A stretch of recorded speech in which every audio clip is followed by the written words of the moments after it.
के आंगना पिया बोला ना कहाँ बिछैयो खटोला ना पिया बोला ना कहाँ बिछैयो खटोला ना। हेगे बाबूजी सुतल हो आंगना बाबूजी सुतल हो आंगना रानी दम धरे पूरा कर देब सपना रानी दम धरे पूरा कर देब सपना कर देब सपना दम धरे पूरा कर देब सपना पिया बोला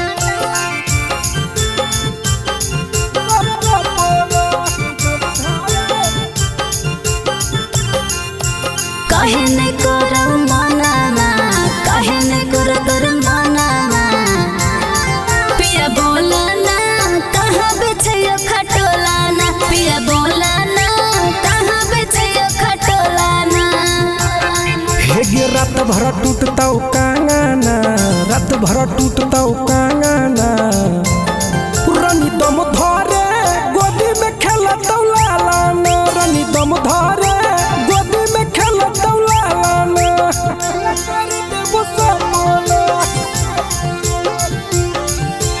दम धरे पूरा कर देब सपना पिया बोला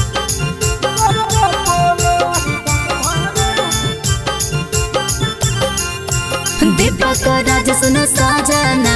दीपक राज सुनो साजना पिया यावना